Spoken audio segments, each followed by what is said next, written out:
give as brief a synopsis to all of these questions as I can. Number one, the convention is coming. When we get a presidential nominee, that's the convention. The presidential nominee will run the convention through his designee. The RNC will run it through Michael Steele, or whomever the chairman is, will probably be Michael Steele. Also, the money guys. Al Austin and his task force in Tampa will be running the show. The RPOF does not have a major role in the national convention in Tampa. If you were in Minneapolis, you never saw any Minnesota state people there. We supply the worker bees. We supply the data. We supply in the Tampa Bay area some of the places. In fact, I've met already with some RNC people, some designees for hotels and things of this sort. But the party itself does not have a major role, a state party, to feds. Also, something that might surprise most people. It's set up as a 527. It's a nonpartisan corporation. The Republican National Convention, so the Democrat, because the tax structure is a nonpartisan entity. Now, with everything else going on, we have to be focused on winning the presidency and raising money. The details of how to spend it and when, we're going to get a lot of help from the national people. And I can't remember everything you asked, to be real quite honest with you. But we're not new at this. Al Austin and his team have gone through 3 proposals. We've got it. We've run Super Bowls in the Tampa Bay area. We have a lot of good people in how to run this stuff. So the state party will not be taxed. Now the chairman and the executive board will be taxed because everybody's going to want to go. I will offer this bunch of advice to you. There are some great volunteer spots that you'll have more access than the delegates.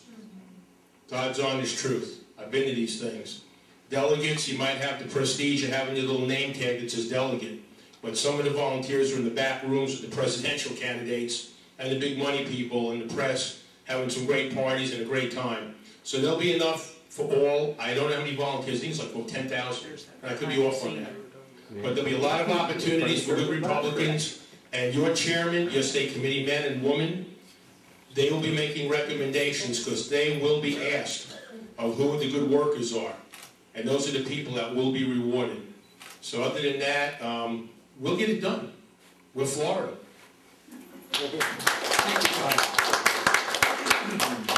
Most important thing is we have to change the culture of the party. That's the bottom line. We have a lot of challenges that we face, but we have to recognize those problems. We have to have elected chairman that has the vision and the energy to find solutions to those problems. And I think what we could do is, in terms of raising money, Tony had it right before in what he said before. I think past success is probably the best indicator, or past performance is the best indicator of future success. If you look at what we've done in Sarasota County, if you look at my years spent as a campaign manager for various campaigns, you have to be successful in raising the millions of dollars, but at the same time, you have to manage a staff and you have to get people organized in a grassroots way to go out there and be successful.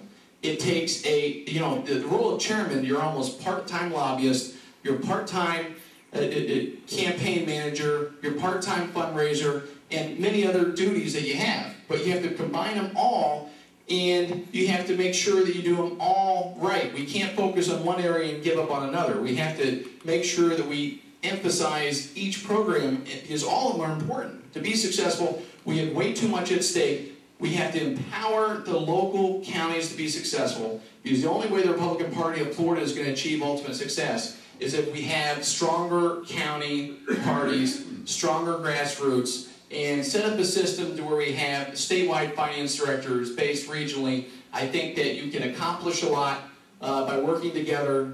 I'm a team player, and I think that with all of you, and with everybody else, with all the people up here, we can create a first-class party. And I think that if you, well, I know, and I pledge to you, that if you elect me as your next chairman, I promise you that we will have the most effective and efficient organization in the state. And we will carry Florida for our presidential nominee, and we will take back the White House.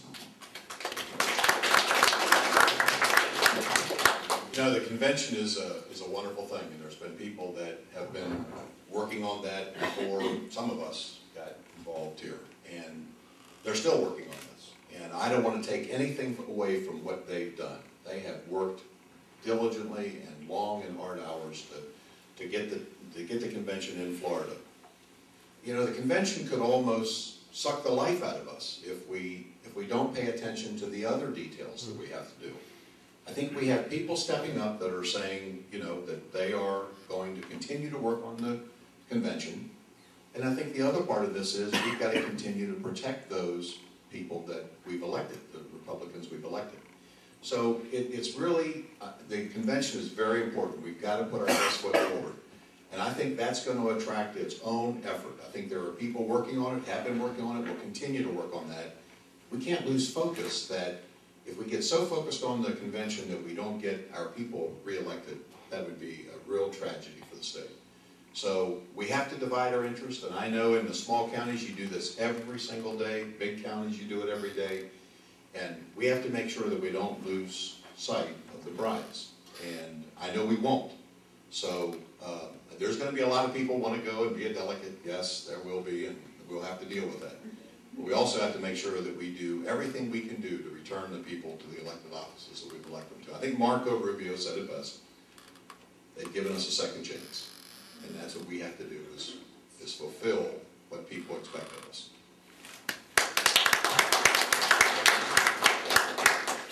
It's always great getting the last word. But before I start, I do, on behalf of the four of us, I'm going to thank all of you for coming out on this freezing night and actually listening to us and making us feel like what we're doing is important. I want to personally thank David, and I'm going to embarrass him now. This is not meant to imply that he even thinks I'm a worthy candidate, but he came up to me many, many months ago, actually the day we elected John Thrasher. He came up to me at the quarterly meeting. He said, "Sid, you need to run." And I'm like, huh. Well, by the end of that day, it was something that my wife and I had spoken about, and she said, "You need to run." And I said, "Are you the same wife?" Okay, because, so that was that. Let me answer your question, which is how I would answer. My answer is my resume. I told you about how I built a business in 18 years from 2 guys in my basement to 600 employees and $50 million in annual sales. I didn't tell you how at the age of 33 years old I got on the local school board, and a year later the people were stopping me in the streets and thanking me for what I had done. I didn't tell you that around the same time I not only ran the girls' softball league, I know it doesn't sound like much, but it was a big deal to me and my daughter, but I started the girls' basketball league because my town never had one, and they still wouldn't have had one if they didn't come to me and said, "Sid, you better start this thing or we're not going to have one." So they have one that still goes on. Some years ago, I got put on the Palm Tree Advisory Board in my council. That's the bus thing. And 6 months after that, they made me chairman for 8 years. And we went from an absolutely horrible, dysfunctional bus system to one that we're proud of its mediocrity. Which is about, honest to goodness, that's as good as you can do in a huge county of Palm Beach and so on. My point is that building organizations, managing people, supplying leadership, delegating, and doing all of that stuff, I have done for 35 years. That's my only answer. I can't answer each of your individual questions of how I'm going to do this and how I'm going to do this and how I'm going to do that. I'm only going to tell you that I find, when the people who work for you actually understand that they're going to be allowed to do their job, it's amazing how well they do. And that's the experience I've had my whole life. I thank all of you. God bless you all, and have a great night.